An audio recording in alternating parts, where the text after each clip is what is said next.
and welcome to Last Attempt, a World of Warcraft Guildcast.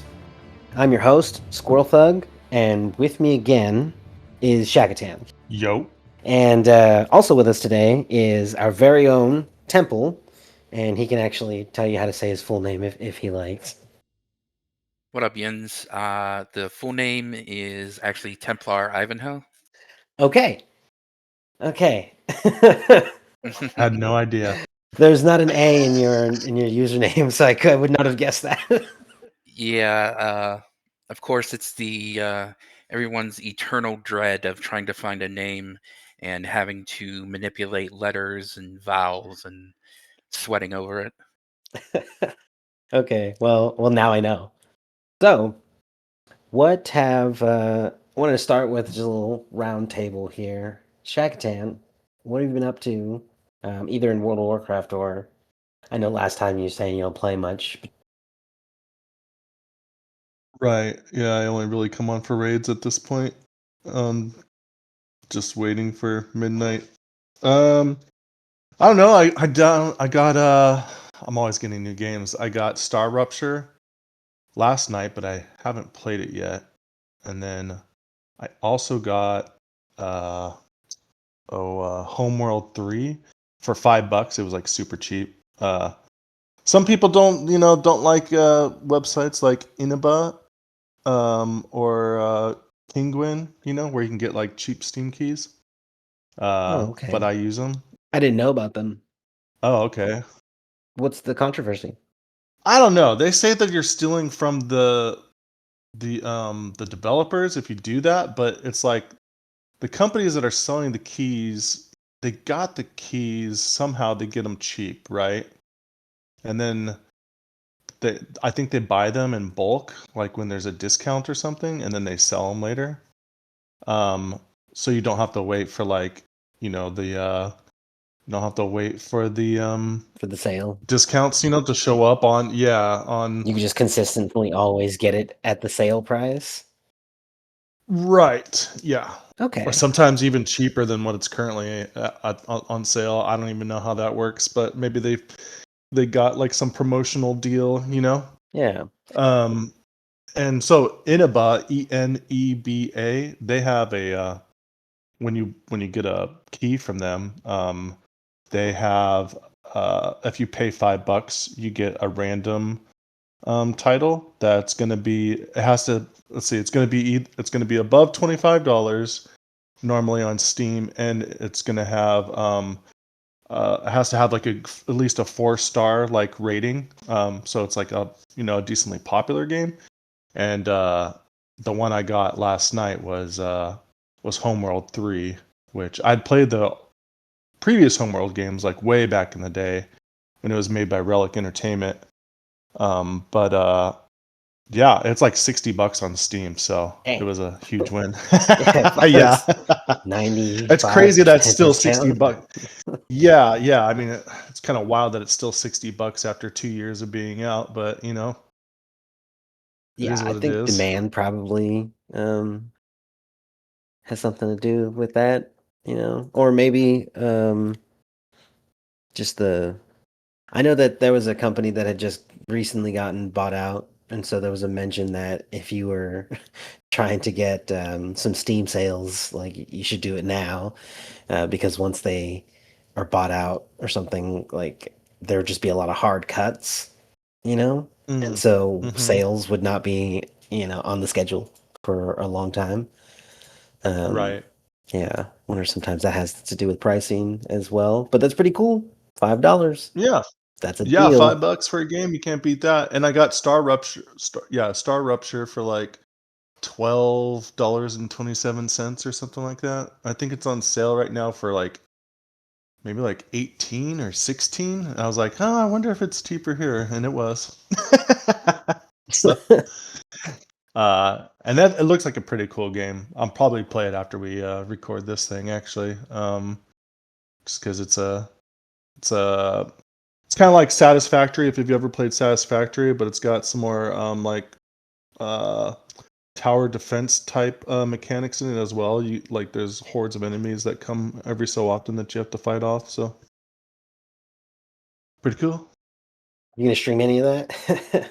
Wait, do you stream? You could. stream sometimes, right? On Twitch? Very rarely. Okay. Because my internet's just been poopy. Yeah. So, yeah. All right. Yeah, go ahead. Oh, Sorry. no, go for it. I was just saying when my internet does want to fix itself, basically, then I could probably stream. Okay. Yeah, I plan to stream the launch, the pre-launch, the early access. Speaking of, streaming early access, Temple, Ivanhoe, Templar, not Temple. That's it. That's the thing. It's everyone calls you Temple. Well, I mean, if it makes you feel any better, every other guild called me that too. Either Okay, Temp or Well, Temple. So I think knowing now, it's just as easy to say Templar yeah, as it is to say Temple. So I'll probably just switch over. But yeah, big reveal here. You guys heard it first. world first. Yeah, we're breaking news on this podcast. Important stuff. I hope the guild is listening. Yeah. So, what have you been up to in the last week in terms of gaming? For me, it has been. I got the Minutes to Midnight achievement, and of course, doing sort of the last week of rating, main rating, I should say, for this expansion. We'll have what, like 2 days next week for our guild, and then I mean, I should say before the early access comes out, and then I think we're still doing Thursday for our guild, so that'll still be fun. But outside of the game, the biggest thing I've been doing is managing and sort of uh, moving things around for my computer. The biggest thing is that, as Squirrelthug had mentioned, I stream as well, and I not only stream, on Twitch, but I also have a local recording where I have the full quality, the 1440p, very little compression, and my 16 terabyte hard drive that was um, housing that, as well as the movies and TV shows I buy, had gotten to about 12 terabytes full. So I That's a lot of finally had data. to, yeah, and about 5 terabytes of that is just from the Twitch streaming and stuff with the full quality. Wow. So I had to finally bite the bullet and get another hard drive, a 28 terabyte one this time.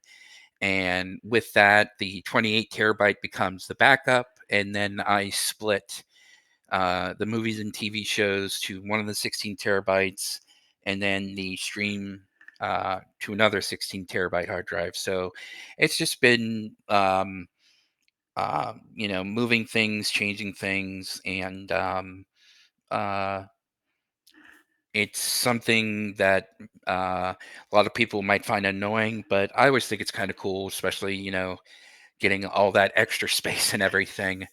But other than that, just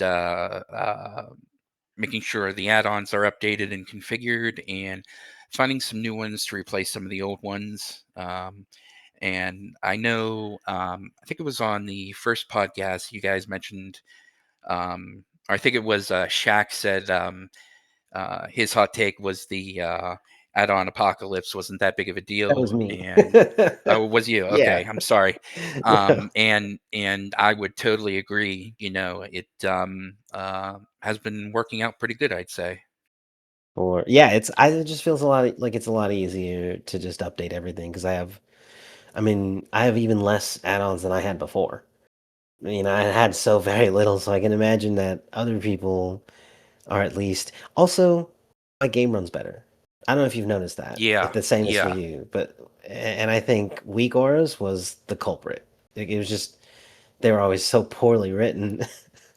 yeah. It's sort of unfortunate, but Just as an example, I know like with Trade Skill Master that I know I use and other people use for like auctions and everything. If you ever looked at the save settings for it, like in a VS Code or any other text editor, you would see that it doesn't really store or it can't store information like in a traditional database file. Instead, it has to make arrays, and in those arrays, it has to make arrays of arrays, and it's Just just this nested arrays.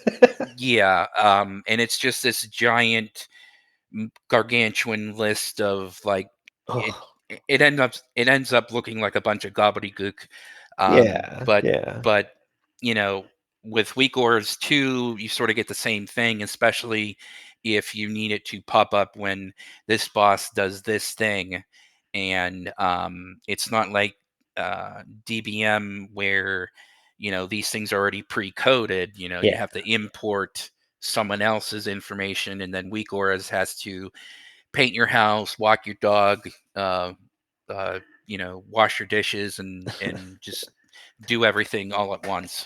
Also, in terms of performance, when add-ons interact with World of Warcraft, there are a few ways that they can be animated if that's the case, right? There are other things that you can do with it, but for the most part, the only thing that's really I think bringing a lot of people's performance down is when something in weak auras very sloppily latches something onto the frames. And so as your frames are generated, so are like the animations for this thing. And that's like when you really need something to stay on your screen, if you can't have like a flickering thing, because sometimes there's just due to performance and kind of the way that things shake out with how the interface is animated.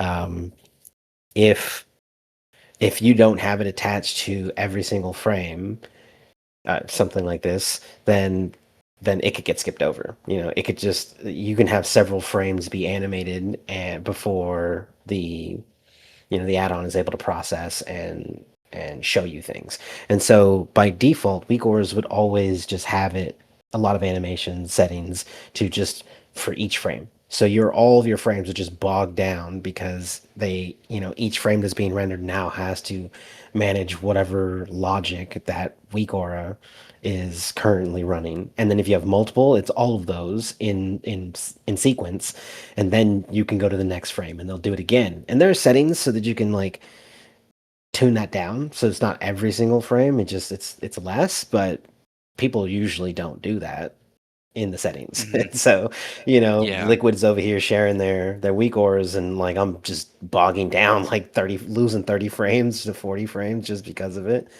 Yeah, I also didn't like, having to adhere to like a world first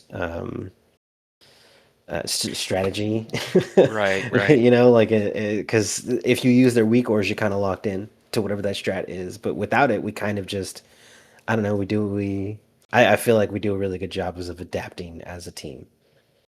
Yeah, and I think that's something that us as a guild have been really good at, especially like having to um, get in a lot of pugs, and then instead of us forcing others to have the same add-ons or weak auras, we just said, hey guys, we're just gonna do it this way because not only will it probably be easier, but we don't have to spend 15, 20 minutes trying to get everybody on the same page. Yeah, yeah, exactly.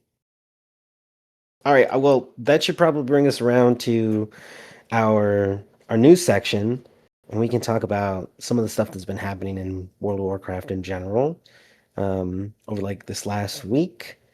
And one of the first things I have on here is we had an article come out, an interview with Windows Central and design director Maria Hamilton and principal artist Jay, I hope I'm saying this right, Wang, discuss long-term plans to improve all manner of player customization from housing to glyphs and animations. So sounds like they're kind of doubling down on delivering things to players, and which is a good thing to hear because this comes on the heels of an interview with Holly, who's mentioning that the World of Warcraft franchise has been underutilized, and that in cryptic language is basically saying that they're going to branch out and to do other forms of media, not just a video game. And I think some people may have interpreted that as there's going to be less development or something for the parts of the games that we enjoy. And I think Microsoft and Blizzard have proven that they're really just going to add staff if they're going to do something new, you know? Yeah, and I think it's a really good sign, especially because um, for something like housing that's been a holy grail for WoW players and the community at large, finally having coming out, and we see that they are not just stopping once it's been created. They've mentioned that they want to keep it evergreen, and I think with the interviews, with taking the time to implement something as a wacky bug as having a floating house and saying, hey guys, uh, that's a funny bug. Let's just keep it in there, and allow people's creativity to just flow. They absolutely mentioned the meme or the idea that the players have of Blizzard development team of fun detected. I'm pretty sure the fun detected joke was like brought up even, right? So like they totally understand that players' expectation was to take that out, and they're being very vocal about that's not the design team and it's its own team. So like I think they get to go in their own direction, and the direction is fun. Right, right. Yeah, I'm liking the way that is shaking out right now, and as we've seen, they definitely have a dedicated team on the housing section of the game. It's working out really great. I think it's a lot of fun. Have you been doing endeavors, either of you?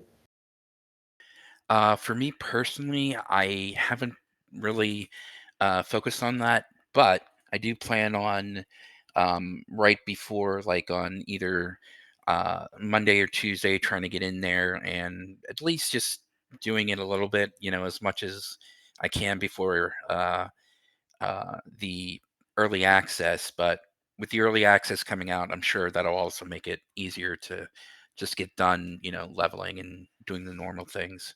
Um, it's just been um, sort of lower on the totem pole of things to do right now. Yeah, I like Um, that I don't have to do it yet. What Yeah. was that? uh, Check? I was just gonna say it's for me. It's just kind of like it's whenever the endeavor is selected, it's just kind of like a passive thing, like killing raid bosses. It's almost like Is that on the list doing of things you can do? yeah, killing raid bosses. I've not taken a really good look. Yeah, you just get endeavor points for doing basically like Hmm, things around the world, if you beat like 5 or 10 world quests or something like that, you get some okay. points. So, as long as it's set, and people are just being active players, it seems like it gets done pretty quickly. I know So you when you on one go of back, you I might be surprised with some coupons. yeah. Oh, that's so cool. Yeah, I with one of the I'm groups that excited I'm now. yeah. Because we keep rating, you know? Right.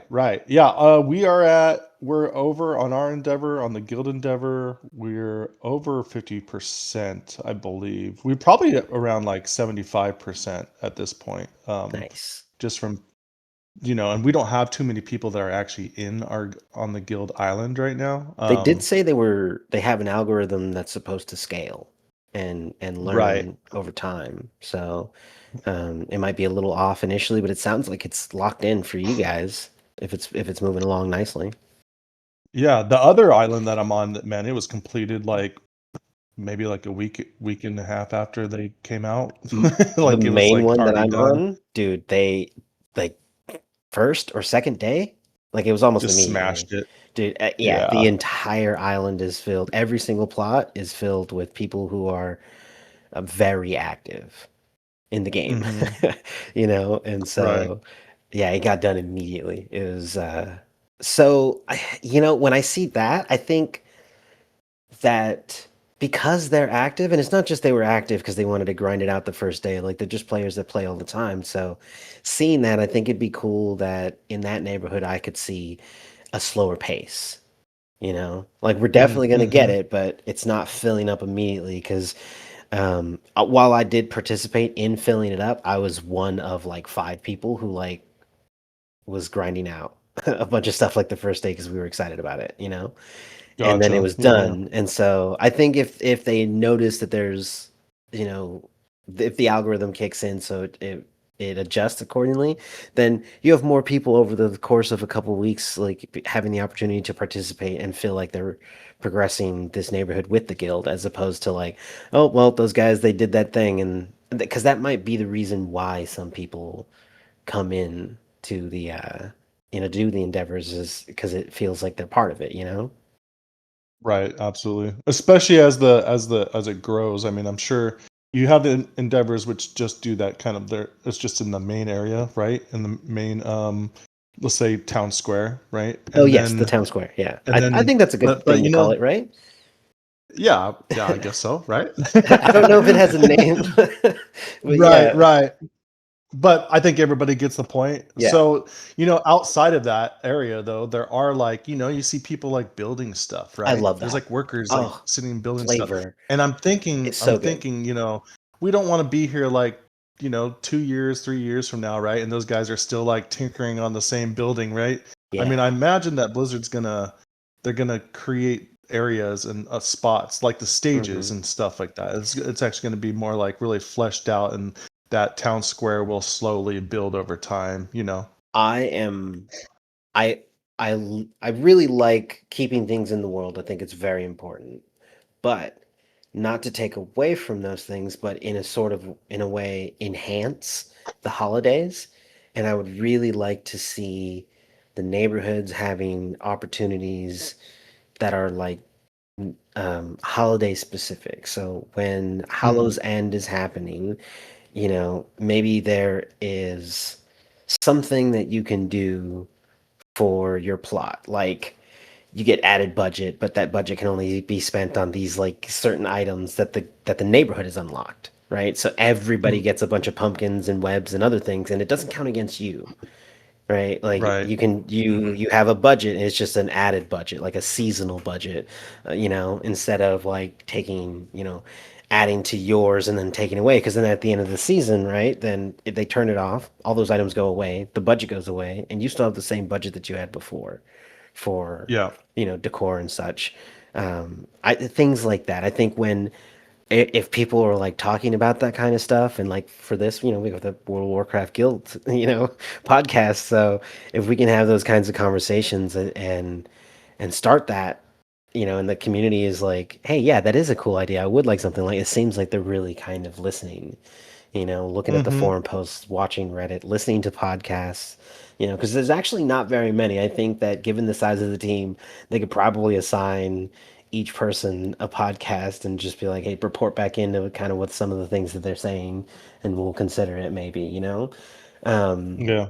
because Mhm. because some people in podcasts are like reporting on what the vibe is on the forums. I don't visit the forums too often, but I think maybe I should. Yeah, and I think we can safely say we're a long way from Shadowlands, where they covered their ears, their eyes, and said, players' opinions really aren't that thought out. Mm.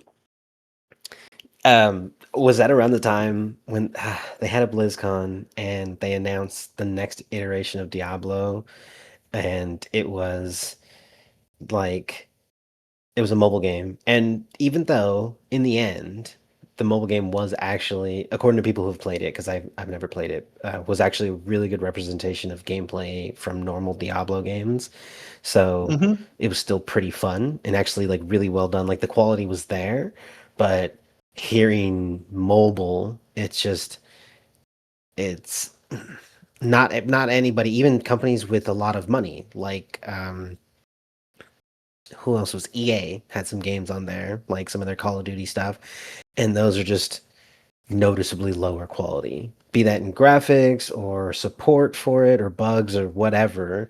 Even AAA companies having mobile games have never really polished out the way that people are like what you would expect from, PC gaming or something. And so I think and appropriately the crowd was not happy and they booed, which was like, Yeah. Well, and and it's not just that. It's a digital.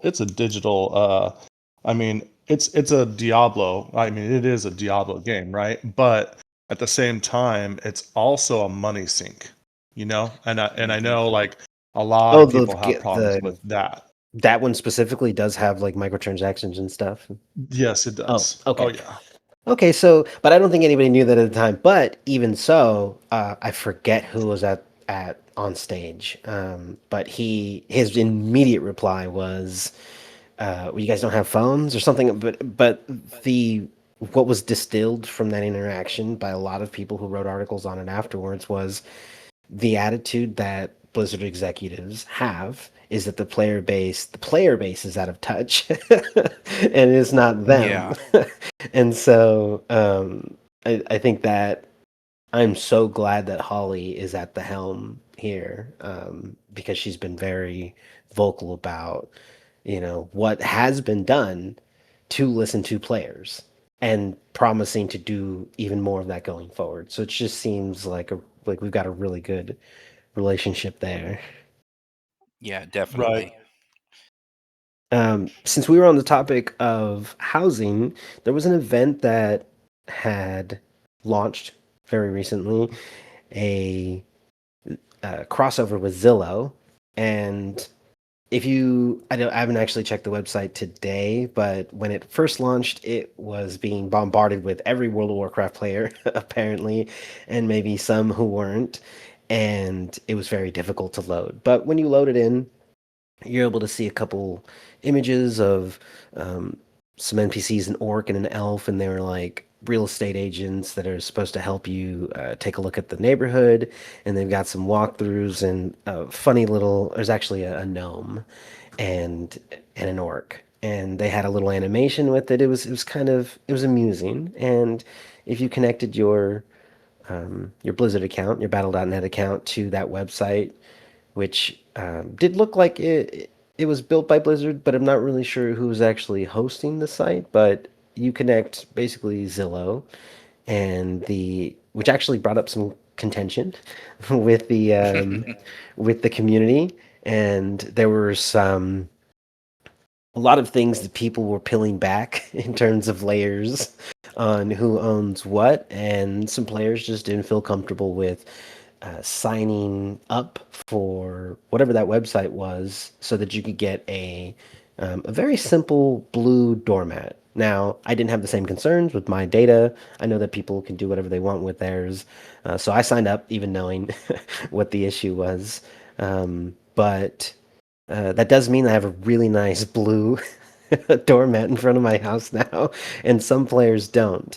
And I think it's really interesting in terms of the crossovers that Blizzard has been choosing, because there's been a couple others, and I think there was even a pop up at an NFL game. Oh, really? Uh, Hmm. yes, there were like um, a man and a woman in like they had green skin and they looked like movie level cosplay. Like it was actual orc like people. They look like Huh. orcs. They had the fangs and everything. It was like, dang, this is pretty good. And they went to NFL game, and I think they were tailgating, and there was I think there was another pop up before the Canadian event that was happening in Toronto, I believe. I think that's happening today or very soon. But they're all over the place. There's just so many events and these little pop-ups and I saw videos of like, yeah, these people, these actors that were dressed like orcs in really high quality orc, makeup. But I think that's kind of showing where Blizzard's at, right? Like it was like Warcraft doesn't have anything to do with the NFL. Like no, and that's the point because they're not marketing to just us players. They're trying to go outside and bring more of those people into our universe. And that might not mean more subscribers to World of Warcraft. That might mean people who watch a TV show that they launch, and just know about all the stuff that we in the game know about. And that brings more people into our community, because World of Warcraft used to be tip top of pop culture. You didn't even have to play the game and you knew about it. You remember Yep. the commercials? Remember the commercials with Mr. T and all Ozzy the other Osbourne. celebrities and stuff? Yeah, we had a throwback Yep. to that Yeah. recently in the latest, housing animation, that Mm-hmm. coming home animation. Had the Right. Ozzy's "My Mom Coming Home," and that Right. was great. Yeah, it was a really good homage to him. He was the first one, I believe, right? Was he the first one out of The those first big commercials? Where it's the celebrity. white background, just talking to the celebrity? Like what character do you play? What Yeah, are he you? was in one. Mm. Mm-hmm. Mhm. I mean, in terms of chronologically, I think he was the first one, but that's just from my memory. I don't actually know if anybody preceded him, but um, yeah, I think after him, a lot. If even if he wasn't the first, after him, a lot of people like celebrities were like jumping on the bandwagon, so to speak. But I also heard that you had to play the game, but I never confirmed that. So the idea was that each of the celebrities that we were seeing actually did have an active account. Yeah, Mm. it sort of rings a bell, but like you, I wasn't. I'm not sure if they actually did or not. Yeah, you had Chuck Norris, William Shatner, you know. Hmm. Gosh, I would be surprised if they maintained a fully active Warcraft account, um, you know, um, with their lives. I don't know, it's I hard don't. to There was say. that dude who's You've in a got metal people like Henry band Cavill who put who's playing right, on the right, bus, dude. He didn't care. And yeah, Henry Cavill. right. Henry Cavill plays games like a madman, right? So it's Yes. like, yeah, If they I don't wanted know, to, dude. they could fit it in. For sure, for sure. Maybe they could get their 5 minutes of playing a character and they're like, oh yeah, I play World of Warcraft too. It's like Elon Musk is like I play Diablo, and then he's like Oh, hiring guys to play Diablo for him. Yep. in Elon's defense, he he eventually mentioned that that's just how everybody does it because it has something to do with playing 24/7. Like there's some grind that you have to do, and it's impossible to do as a single Oh, person. So like everyone who is at the top of the list is not a single person; it's a team of people, and so he wasn't. I don't. It fair was funny enough, that he fair he enough. denied it for so long, and then Yeah, eventually he was just just play like, the game, "Well," bro. he's like, "Well, the only other people at the top with me are like these people, and that's a team. Like they couldn't have done it without 24/7 game, whatever." But I Right. don't play Diablo. I don't even know what he was talking about. Or was it Yeah, Diablo, I or mean, was I don't it know how they it was no, that it's other? Diablo. He's a Diablo fan. Okay, Yep, Diablo I thought what it would it was be Path of 4 Exile now? or something. No, he probably. I mean, he might even play that too, but it was definitely Diablo. I saw him on a stream once playing it. He was Hmm. streaming it, him playing. Okay. Oh, I did want to mention something about because I was confused a little bit about where my totals were for the plushie and such, and the plushie pack, and then I had corrected it later on in the episode, but that might have been a little bit jarring. So to be clear about the math on the plushies, in terms of a WoW token, which I had evaluated at 300,000 WoW gold, that's a $20. And 100 Hearthsteel is $1. So it's like 100 pennies, right? And so that actually is about 15,000 gold, whatever. But the plushie pack cost 500 Hearthsteel. That's equivalent to $5, 500 pennies, and that is 40,000 gold. So all 8 of the plushies come out to what I imagine is a common price for one single plushie on the auction house if you're paying for that. And you get 8 of them, which is pretty good. So like each plushie is only like 62 and a half Hearthsteel, or about 10,000 gold. 9,375 to be exact. But yes, that was one of the notes from last one. Also, there was mention that there was a TCG mount on the anniversary vendors for the traders tender. And while I know some people might think that's contentious, I did look up some of the other mounts, and I think there's at least one TCG mount that's on the black market auction house in World of Warcraft, and then there are several mounts that players can't even obtain anymore that are also on the black market auction house. So while that amount from the TCG, um, I forget which one it was that we were mentioning last week. It's not the spectral tiger, is it? No, it's a bird. And I went and I got it wouldn't imagine they immediately. would. I wouldn't imagine that they would ever let the spectral tiger go on there. They'd mess up that card's value. Well, so that's what I'm thinking, because, I think the trading tenders, or the post trading post is a really good way to bring some of those things in. The black market auction house definitely is, and I kind of expect to see them add more, because I think there was at least one TCG item or mount that ended up on there at some point. If not, Okay. then we at least have a precedent now for TCG coming into the game in retail for mount, whatever that was from last week. um, I know it's on the trading post, but they already have the El Pollo Grande in Missa Pandaria Classic. And while Missa Pandaria Classic isn't attached to your account in terms of Warband, it's, if they ever update Classic Anniversary in a way where it is account bound, then that like $1,200 card is going to be worth a lot less. Yeah. And I don't know that I care about it. It's a third market. Like, do we really care if like the value on a TCG mount is tanked because Blizzard decided to give like the player base something that is wholly inaccessible now? Like, they don't even print them anymore, so it definitely is this weird collector's thing. Right. That's they could upset players that did pay. I mean, it would be a very small percentage of people that paid, let's say, 5K, right, for that mount. They're out there. Here's the thing, though. For sure. My counter argument to that would be any purchase on an investment like that is a risk. It's like basically gambling. It could have been a stock. It could have been some other thing that you're investing, right? It has the same True. profile. It has the same risk profile, right? There's any number of reasons why the market could tank, right? That like somebody could revive the company and start printing them again, and it would go down immediately until it came back up, right? And so there's a number of things that could happen that are completely out of your control, and Blizzard bringing them in some way, I think, is like in the same realm of that.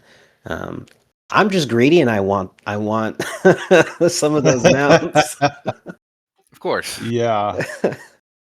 I think it'd be great. I mean, I would love a spectral tiger mount, dude. Dude, some of them are really cool. That'd be great. Specifically El Pollo Grande, I think it's probably one of the coolest mounts.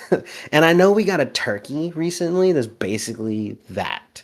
It's actually more of like a Swift Strider, or like, but still, it's great. It's almost the same shape as that one, but I don't know. There's something about a giant chicken that's a lot cooler than a giant turkey.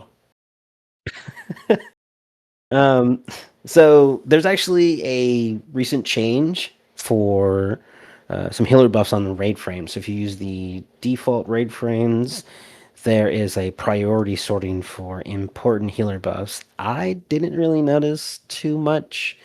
Um, and it's actually kind of difficult in its current state to utilize the raid frames for healing because I think that it still has too many buffs that are going in there, and I don't have any control over that, which is the only thing I don't like about the default raid frames. I deal with it. I haven't heard of anything for having control over what is actually being displayed and how it's being displayed, because there's definitely different fields in each frame that are consistent, and so certain things are show up as like a big Mm-hmm. icon, and some of them show up as a smaller icon, and they move from right to left in terms of like the list growing, and they're cut off at a certain amount. So like, while all of these are really good implementations, there's certain things that as a player, having replaced some of the add-ons like this, it'd be really nice to have that. Just it's a slight custom. Just let me pick the list. Let me uncheck some of these because some of them I really don't need to see.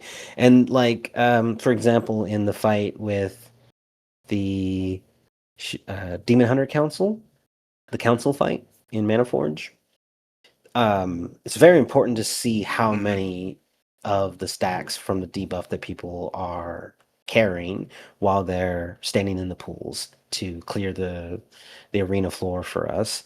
And with all of the buffs just coming in, they quite often overlap in a way that makes it I can't see it at a glance. I could see it, but I have to like take a look at that frame and see it.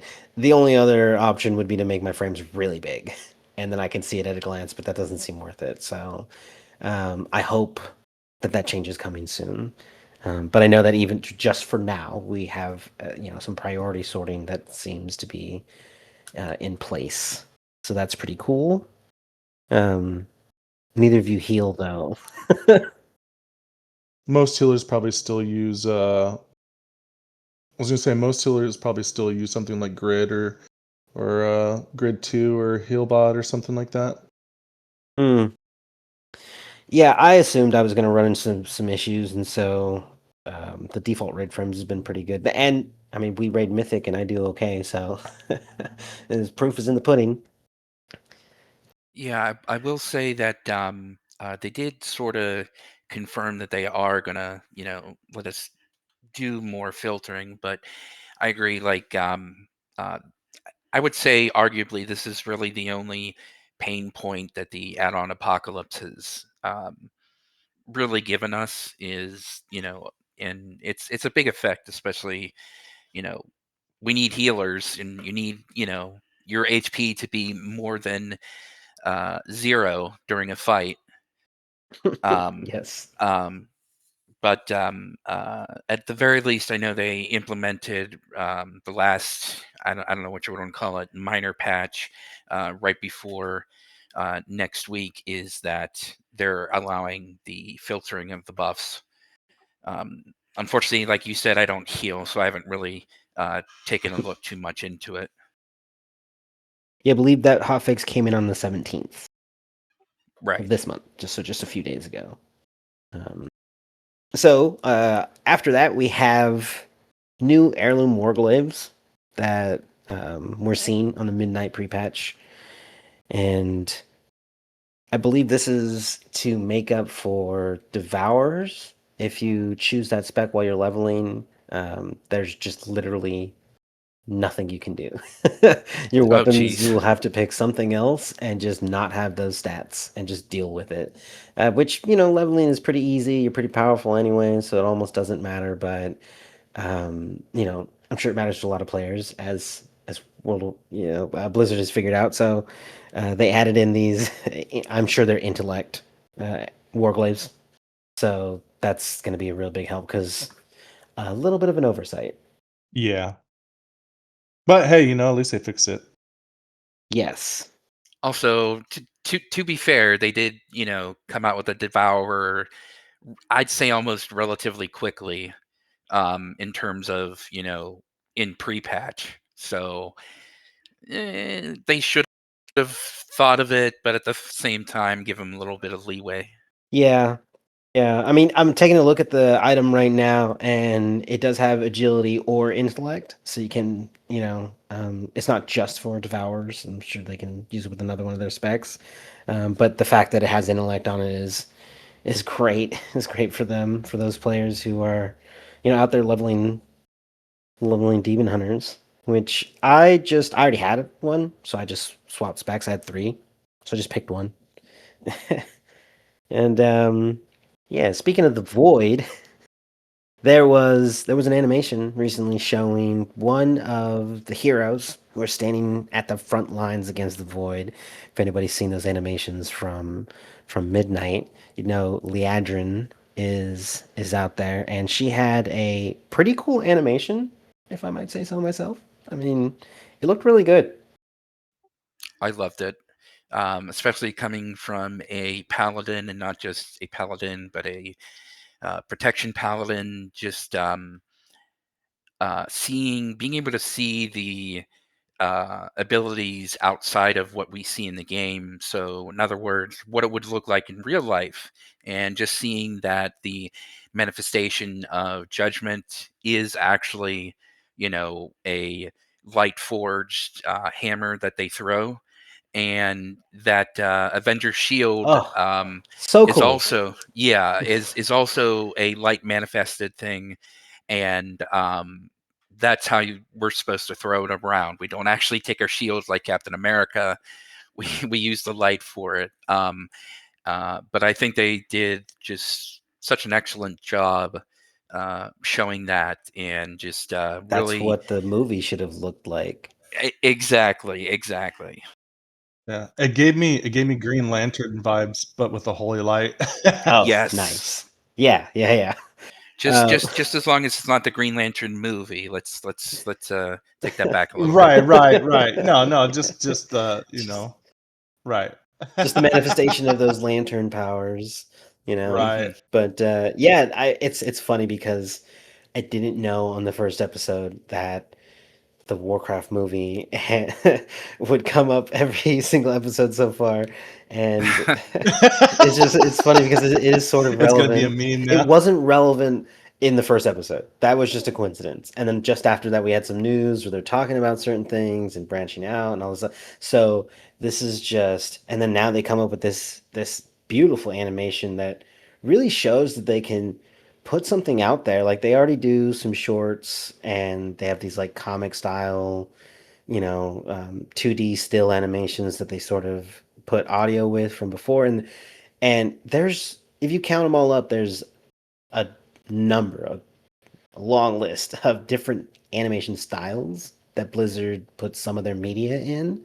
And I mean, they have so many to choose from. I'm sure some of these are from, different studios. So they could really just kind of branch out and make almost anything. I mean, I'd love to see an anime. A World of Warcraft anime, I think would be great. Totally. And I think a lot of, not just platforms, but studios are hungry to, um, More content. yeah, more. It's not just more content, but to more appeal to the video gamers. We know Mhm. that the Fallout series, for example, has been um, very highly rated, the TV series, and from that TV series, I guess I should specify it's on Prime, but for that TV series, a lot of people have been either going back into the original Fallout games, but also like Fallout 76, the latter of which being rather notorious whenever it came out, being pretty poor. Um, and they did turn it around quite a bit, but seeing the influx going from the video games to the TV series, and then people were watching TV series go back into the games, um, really benefits, all of us. And I think that's what Holly was really alluding to, and trying to sort of uh, dip their toes into as well. Yeah, I think yeah, she was definitely hinting at some sort of media like that. And TV shows are just the most popular thing right now, whether that's an animated TV show or a live action one. I think they've both been received very well. Um, there was, especially in America, Americans have been sort of um, trained to like anime. I know that there were three. I actually forget which three they are. It's like Avatar and a couple others. They were bought out by a large media company, and it was basically their job to disseminate those three animes throughout American culture. And so, like, they got a bunch of kids hooked on it, and then ran them over and over in a bunch of networks, and kind of uh, got people used to that. I mean, so much so that when I was growing up and I was in high school, it was kind of an odd thing if you liked anime. It was very specific, niche kind Yes. of interest, just like, taking computers apart and building them was at the time. And some of that stuff is still to a little bit, but anime is so, you know, everywhere. Same thing with Dungeons and Dragons. Like kind of like Dungeons and Dragons in high school, but that was very niche, and there weren't very many people who did it. And you know, but now, it's the big thing. Yeah, and I mean, I have a very vivid memory of originally watching my favorite anime still, Robotech back on Toonami, and I was at my grandmother's house, and I can't remember if we were having like a Christmas party or something, and it was what the third episode, and one of my older cousins was looking at me while I was sitting in front of a TV, um, going, "You like this stuff?" And just really puzzled, and so it really is turning around. My first experience with anime was Gundam Wing, which Oh might yes. have something to do with how I view things today because it was a anti-government radicalism like theme, and it's like that thread runs throughout like almost all of them. But Gundam Hmm. Wing was the one that I had watched. I thought that anime was great. Oh, it was. It was. Yeah, I think even there's that crossover there of we're just talking about Dungeons and Dragons and anime there. There was a Dungeons and Dragons show, Critical Role, and Yes. they crowdfunded an anime to be produced, and they all voiced it because they're all great voice actors already. Um, but it was wonderful. I watched it. I loved it. And I didn't actually see season two. I think I have to go back and watch more of it. But I thought it was done so well. And I was really excited that they had the opportunity to make an anime. And I really think Blizzard would benefit from a series like that. You know, they have so much story that they can tell, and I think somebody was mentioning before of like being able to tell the story for the expansion we are currently um, in a way, not the main story. I think players would really get upset about that. There's certain players who really kind of want the experience of like what the main story is, like right here in the game, like they want to experience it. But there are plenty of stories for side characters or even side quests for the main characters that could just add more texture to our experience if we choose to go watch it. If we don't, we're not missing out on anything. We don't get to a raid and wonder why we're here, you know? Right. I mean, even if you want to look back on Burning Crusade and everything, King Saladar was maybe not exactly a side story, but pretty close until he came here in Mana Forge Omega. Yeah, and I believe his his initial reason for even being in the story is because he stole the Dark Heart or had one of his agents steal the Dark Heart. Why we're even going to Manaforge is because he kind of pushed Zalatath in that direction, right? Um, that was Right. actually sort of in the story, but I don't remember much of that being in the quest text and such, right? But I saw an animation, and the animation explained, you know, kind of what's going on there, you know. and it was just I think it's really good if we have all that stuff in the game, and anything that's tangential could be in a TV series, but or simultaneously. Like we have quests and such in the game, Yeah, and you they could make a just TV show. they Just could just don't not put it in the game. they just need to Yeah. follow what they've been doing with the books, character studies and whatnot, kind of like Yeah. just telling about a little bit more in depth on some characters to know where they're coming from. I've not read Mhm. any of the books, but I really should. Yeah, same. I will say Me neither. just a small bit of breaking news I just found out. If you were taking advantage of the Pinterest promotion, where you sign up for Pinterest and then link your BattleNet account with it, apparently, and I am one included, and I was wondering this morning, but Count as Pinterest hacked. is doing a wide net of account suspensions if you were posting using that in-game tool. And the breaking news is that the promotion has been temporarily disabled to fix those account suspensions. So if you Mm. saw that and you were a little confused or concerned, well, both Blizzard and Pinterest are Wait, working on which it. accounts were being suspended? Pinterest accounts or Blizzard accounts? I'm sorry, it was the Pinterest accounts. Okay, and Yeah, and that's my because apologies there's if I didn't say the that clearly. because they Blizzard introduced a new toy in the game in game that we can use to take housing pictures, right? Yes. Did you get that toy? Where do you get it from? So you literally all you have to do is go into World of Warcraft, go into the options menu, and then from there into the social, link your Pinterest account with uh, your Warcraft/BattleNet account, and you automatically get both the feat of strength and the toy as well. Oh, nice. Yeah, so it's a free achievement and a free toy.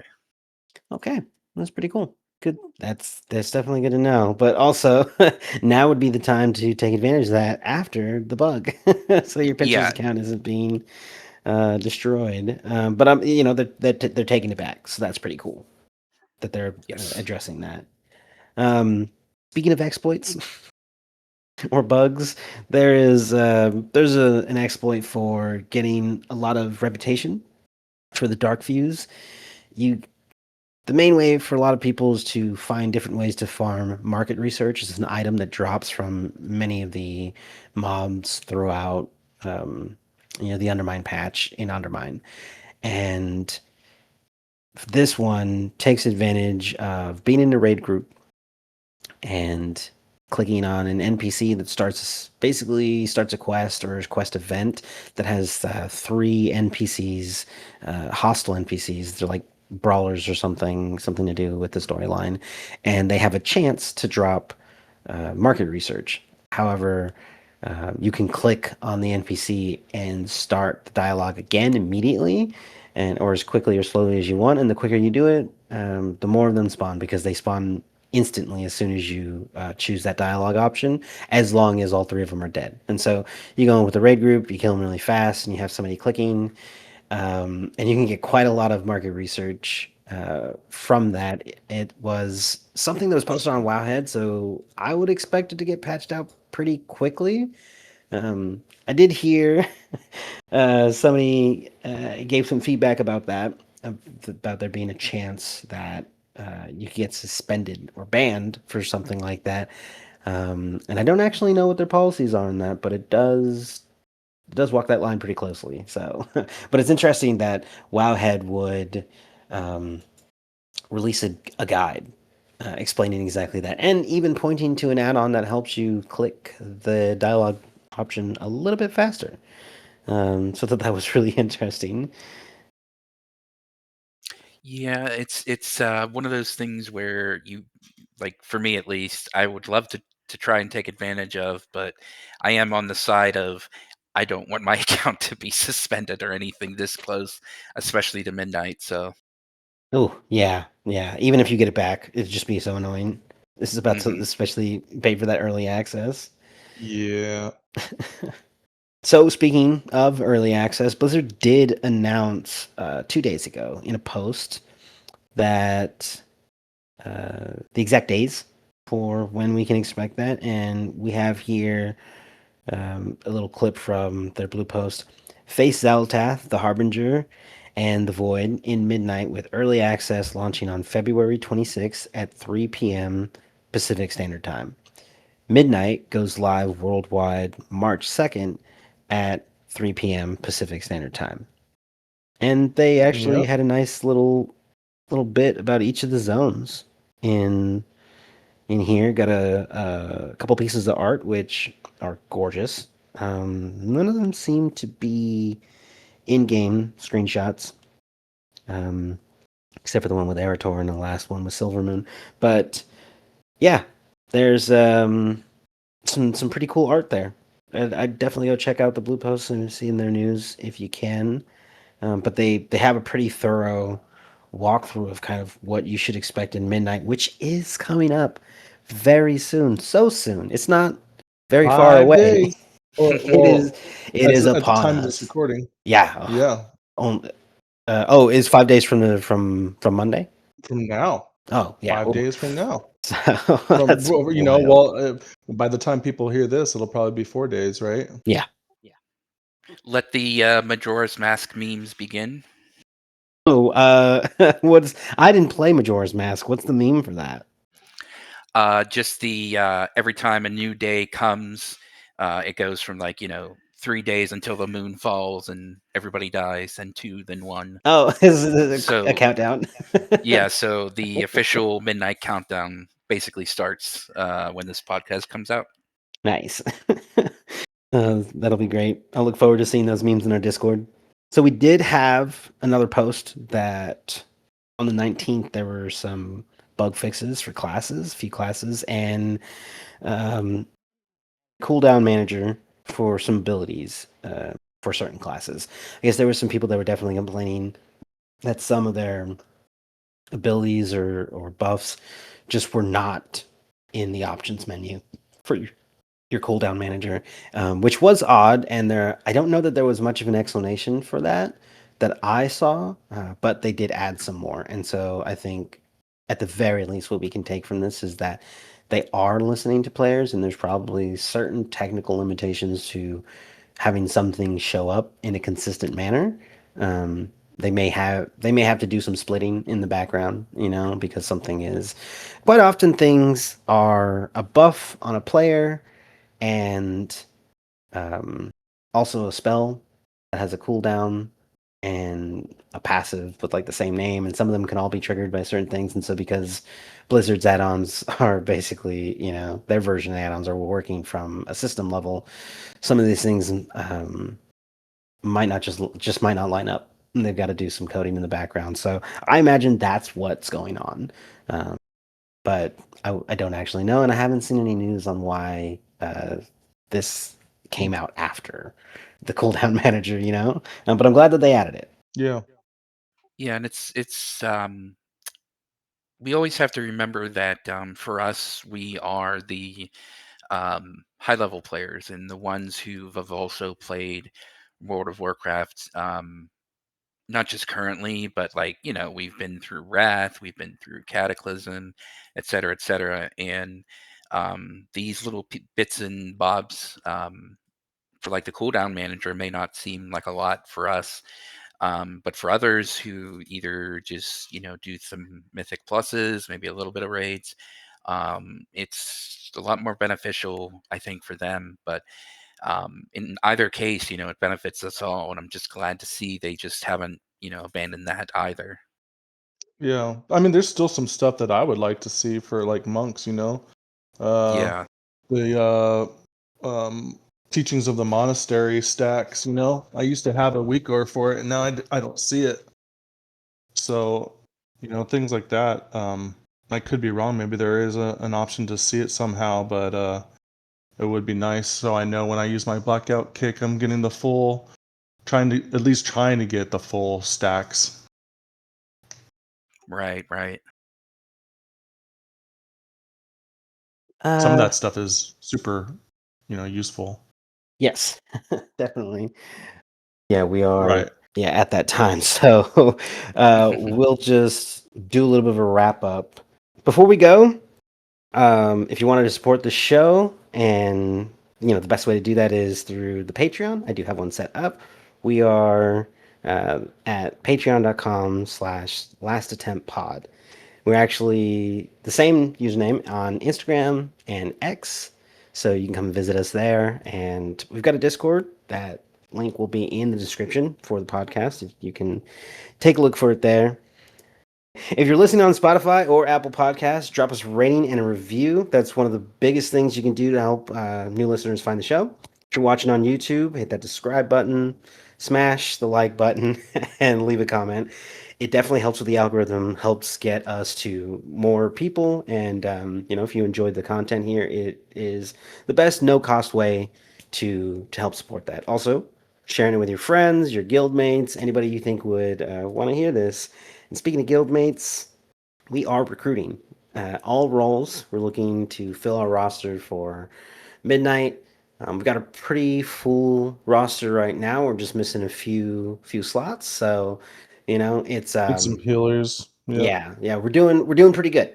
It's going to be really good progression, really solid progression going into midnight. We're going to start right away. So if this sounds like it's you know something you'd be interested in, definitely join the Discord, and we can help you get into that. Do with the application and everything. We got a channel just for that, so we can have you guys in there.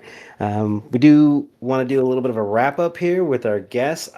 We can take another shot at some hot takes. We can go around and see if anybody has got any hot takes. Start with you, Templar. My hot take is Frost Mage is best mage. Oh, that's ice So cold, baby. I know. As someone who his main alt is a mage, started him back in Cataclysm. Um, I distinctly remember where I was, because of course it's always been that fire was the best. Um, but I distinctly remember trying to level him and just dying a bunch of times. And one of the guildies, I think it might have been the guild leader or something, saying, "Hey, Temp, why don't you try Frost Mage? It has just it's better for leveling." And by the time I leveled him up, switched to Frost, and just I've loved it ever since. And ever since then too, it's gone up. It competes pretty well, and I just love it. And I think it's better than both. So All right. Shaq, you got any hot takes for us? Not really. You can play WoW on a controller. oh, good one. Oh, yeah, absolutely. I think you prove that every week over here, either on top of the DPS charts or damn near it. Yeah. Yeah. Always great to see. Just like, because you don't just jump over to the mouse and keyboard at some point or something because you got frustrated. You are always on the controller.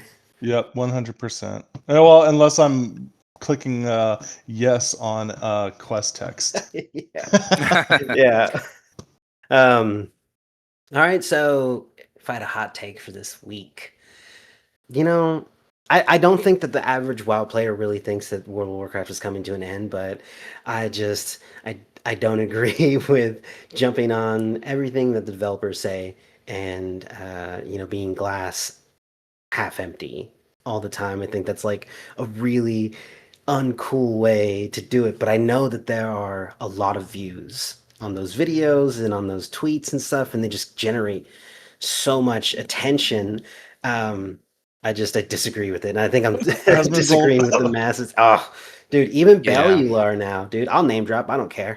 Yeah. Bro. So with he hasn't played the game in over a year, but has his yeah. say.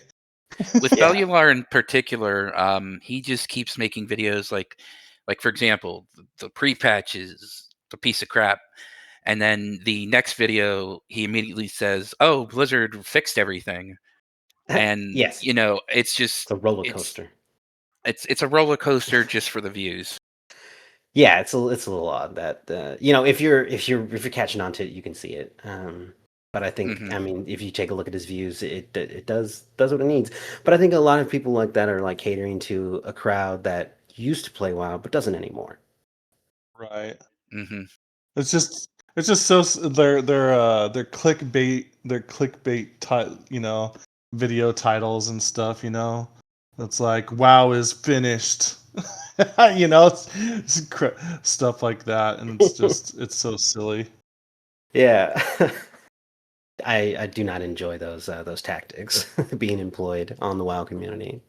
But that is gonna end it for us. We're gonna wrap with that. I want to thank you, Templar, for showing up today. It's awesome. And once again, having Shaq with us, that's also great. Hopefully we'll see you guys again. Or well, of course, Shaq, he's our co-host here. But Templar, always welcome to join us anytime you want. Glad to have you here. Oh, thank you. It's For been a sure. lot of fun being on, and glad to be with the both of you. Two people that are a lot of fun in raid, and you know, have a lot of Thank you, respect thank for you. with their performances and everything. Right on, brother. Awesome. Oh, this is great. All right. See ya. All right, peace. Laters.